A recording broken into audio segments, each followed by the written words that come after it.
నమస్తే. Welcome to Sakshi education. This is Ram. కేంద్ర ప్రభుత్వ ఉద్యోగాల కోసం ప్రిపేర్ అవుతున్నటువంటి అభ్యర్థులకు శుభవార్త. NABARD national bank for agriculture and rural development నుంచి దాదాపుగా 162 ఖాళీలకు సంబంధించినటువంటి భర్తీకి ఒక నోటిఫికేషన్ విడుదలైంది. సో ఈ వీడియోలో కంప్లీట్గా ఈ 162 పోస్టులకు సంబంధించినటువంటి ఎడ్యుకేషన్ క్వాలిఫికేషన్ ఏంటి, అదేవిధంగా వీటికి కావాల్సినటువంటి ఏజ్ లిమిట్ ఏంటి, మరీ ముఖ్యంగా ఈ పోస్టుల యొక్క ఎంపిక ప్రక్రియ ఏ విధంగా ఉంటుంది అనే విషయాల గురించి కంప్లీట్గా తెలుసుకుందాము. ముందుగా ఈ వీడియోని చూస్తున్నటువంటి ప్రతి ఒక్కరు కూడా ఈ వీడియోని తప్పకుండా లైక్ చేయండి. అలాగే మీరు ఇంకా సాక్షి ఎడ్యుకేషన్ యూట్యూబ్ ఛానల్ని సబ్స్క్రైబ్ చేసుకోకపోతే ఇప్పుడే సబ్స్క్రైబ్ చేసుకోండి. అయితే ముందుగా మనకు ఈ నాబార్డ్ నుంచి విడుదలైనటువంటి మొత్తం 162 ఖాళీలు ఏవైతే ఉన్నాయో ఇవన్నీ కూడా డెవలప్మెంట్ అసిస్టెంట్ సంబంధించినటువంటి ఉద్యోగాలు. అయితే ఇందులో మనకు 159 ఉద్యోగాలు జనరల్ సంబంధించినటువంటి డెవలప్మెంట్ అసిస్టెంట్ ఉన్నాయి. వాటితో పాటుగా మరో 3 ఖాళీలు అయితే మనకు హిందీ లాంగ్వేజ్లో ఉన్నటువంటి అభ్యర్థులకు ప్రియారిటీ ఇస్తూ మరో 3 ఖాళీలు అయితే ఇక్కడ మనకు మెన్షన్ చేయడం జరిగింది. తెలుగు రాష్ట్రాలలో మనం చూసినట్లయితే ఆంధ్రప్రదేశ్ నుంచి 7 ఖాళీలు ఉన్నాయి. ఓవరాల్గా ఈ 162 ఖాళీలలో మనకు ఆంధ్రప్రదేశ్లో 7 ఖాళీలు అయితే ఉన్నాయి. తెలంగాణలో మనకు ఖాళీలు అయితే ఇక్కడ మెన్షన్ చేయలేదు. అదేవిధంగా ఈ పోస్టులకు సంబంధించినటువంటి వేతనం అంటే శాలరీస్ చూసినట్లయితే ఎంపికైనటువంటి అభ్యర్థులకు నెలకు ప్రారంభంలోనే సుమారు 46,500 రూపాయలు జీతంగా చెల్లించడం జరుగుతుంది. ఎంపికైన తర్వాత ఏడాది తర్వాత కావచ్చు, ఆ తర్వాత కావచ్చు, ఇంప్రూవ్మెంట్ అనేది ఎప్పుడు పెరుగుతూ ఉంటాయన్నమాట.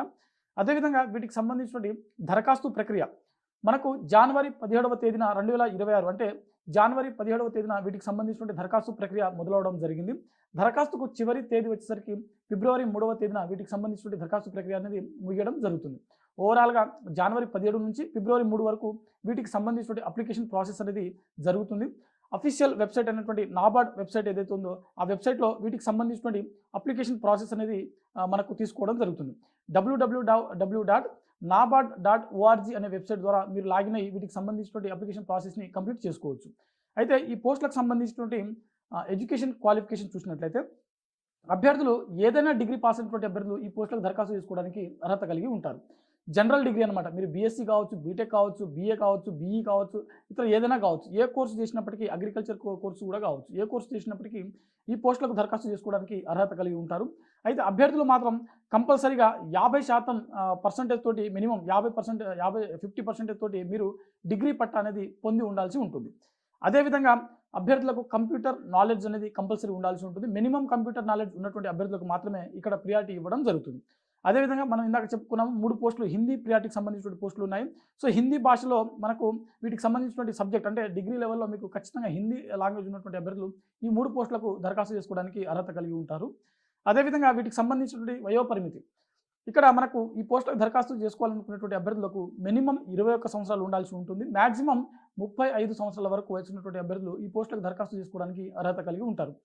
ప్రభుత్వ నిబంధనల ప్రకారం ఎస్టీ, ఎస్సీ మరియు ఓబీసీకి చెందినటువంటి అభ్యర్థులకు వయో సడలింపు అనేది వర్తిస్తుంది. సో ఓవరాల్గా 21 నుంచి 35 వరకు ఏజ్ ఉన్నటువంటి అభ్యర్థులు ఈ పోస్టులకు దరఖాస్తు చేసుకోవడానికి అర్హత కలిగి ఉంటారు. అదేవిధంగా ఈ పోస్టులకు సంబంధించినటువంటి ఎంపిక ప్రక్రియ చాలా ముఖ్యమైనటువంటిది.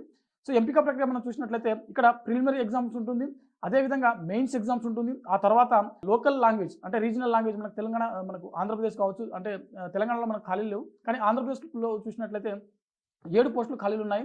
సో ఈ తెలుగు లాంగ్వేజ్ సంబంధించినటువంటి ఒక టెస్ట్ కూడా కండక్ట్ చేయడం జరుగుతుంది. ఓవరాల్గా ప్రిలిమినరీ ఎగ్జామ్ అనేది ఫస్ట్ మనకు కండక్ట్ చేస్తారు. ఎవరైతే ఈ ప్రిలిమినరీ ఎగ్జామ్ పాస్ అయినటువంటి అభ్యర్థులు ఉంటారో వీరికి మాత్రమే మెయిన్స్ ఎగ్జామ్ అనేది కండక్ట్ చేయడం జరుగుతుంది. మెయిన్స్ పాస్ అయినటువంటి అభ్యర్థులకు తెలుగు లాంగ్వేజ్లో ఒక టెస్ట్ అనేది కండక్ట్ చేయడం జరుగుతుంది. సో ఈ తెలుగు అనేది పాస్ అయిన తర్వాతనే మీకు డాక్యుమెంట్ వెరిఫికేషన్, ఆ తర్వాత అపాయింట్మెంట్ ఆర్డర్స్ అనేది ఇవ్వడం జరుగుతుంది. ఓవరాల్గా సెలక్షన్ ప్రాసెస్ అనేది ఈ విధంగా ఉంటుంది. అభ్యర్థులు గమనించవలసిన విషయం ఏంటంటే ప్రిలిమినరీ ఎగ్జామ్స్ అదేవిధంగా మెయిన్స్ ఎగ్జామ్స్లో నెగిటివ్ మార్కింగ్ విధానం ఉంది.